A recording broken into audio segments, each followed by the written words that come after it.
Greetings. I am Dathan Tennyson, an MBA candidate from West Palm Beach, Florida, uh, and I'm doing this presentation, as you can see, on the external environment and the organization's boundary. So here's my introduction to the external environment, right? Um, here goes the definition: factors and influences outside the organization impacting its operations.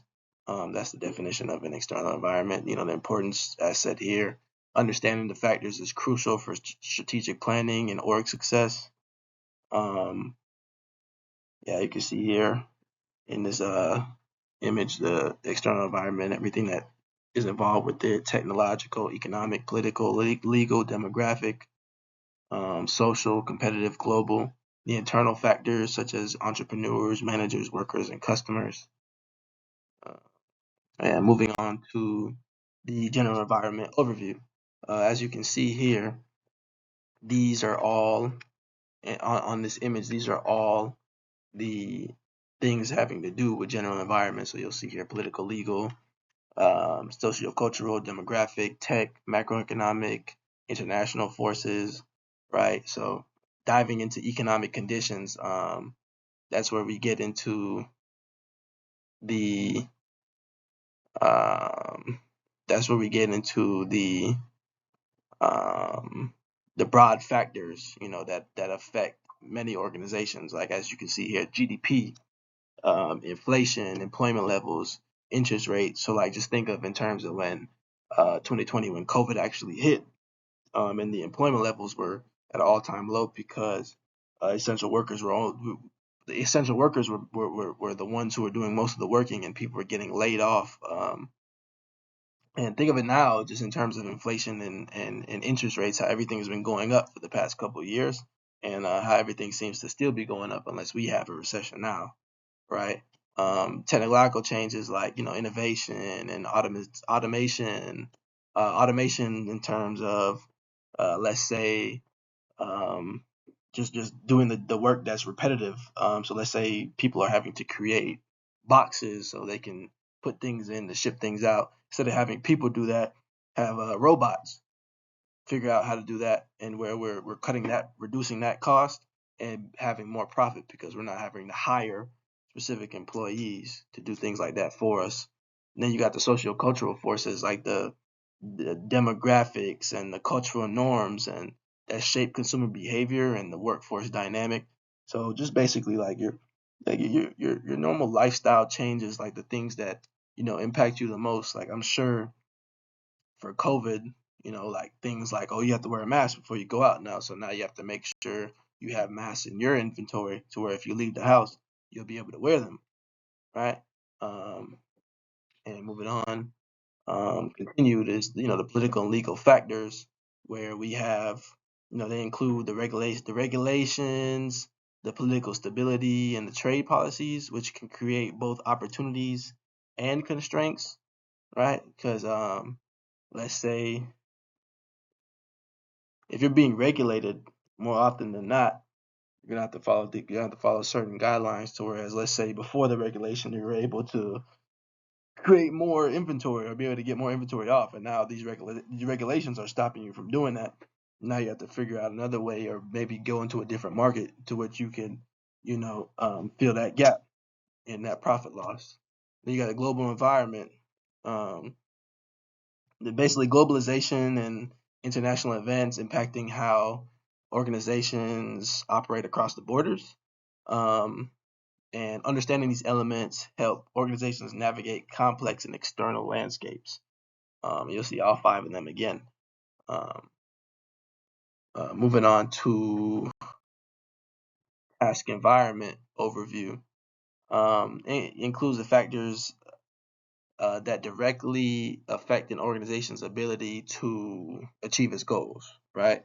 So customers dictate demand patterns in market segments, and the competitors influence the market dynamics and the market position and the competitive actions, right? So, basically you have to stay ahead of your competitors, stay one or two steps ahead of them at all times. So you getting most of the market activity, most of the market is running through you instead of your competitor, where you're having to create these different things to differentiate yourself, or just competition, normal competition in the workplace and in markets.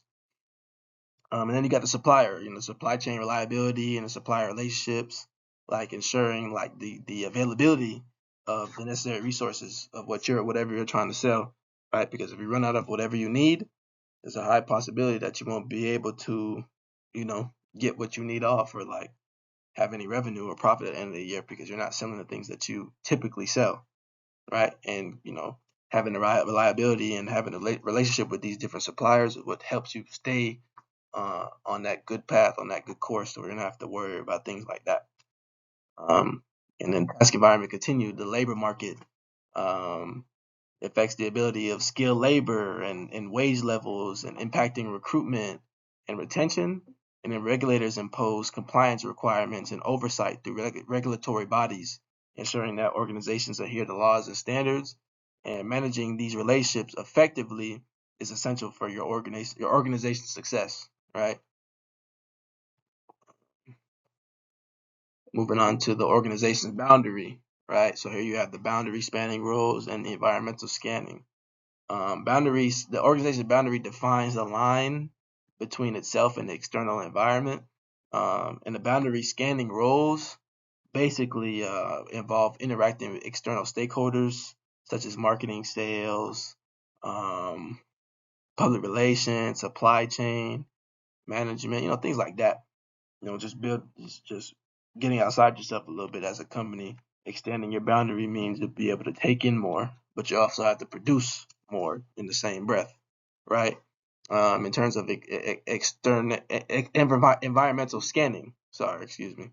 It involves continuous monitoring to identify opportunities and threats, using SWOT, pest analysis, to inform strategic decisions, right? So you got to know your strengths, weaknesses, opportunities, and threats, right? Things of that nature. You have to make sure you have all of them things far in front of you or ahead of you, so you can see it. So whenever you're trying to move on to whatever different segment you're trying to move on to, you understand how to do so. Um, and then you have adaptation and change.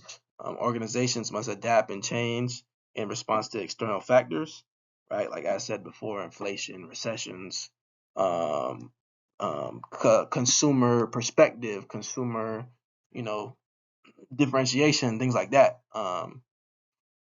It involves strategic changes, process improvement, and innovation. And the resource dependence is managing relationships with your suppliers, investors, and stakeholders. Right, with your suppliers, you got to make sure you have a good relationship with them, because they are the ones who are feeding you the things that you need to get off. Right, making sure your inventory is right where you need it to be. So you're meeting your profit margins. Your investors, making sure they're sending money to you as you need, so you can run your business, right? And then you got your other stakeholders who do basically the same thing. Um, then how are your strategic responses to the environment, to the external environment, excuse me. You got your proactive approach, reactive approach, and influencing the environment, right? Organizations can adopt different strategic responses to the external environment, being, one, the proactive approach that anticipates the changes, and you invest in research and development and innovation. So you're just trying to stay ahead of the ball, right? You're knowing change is coming and you're trying to meet it before it happens, and it catches you off guard.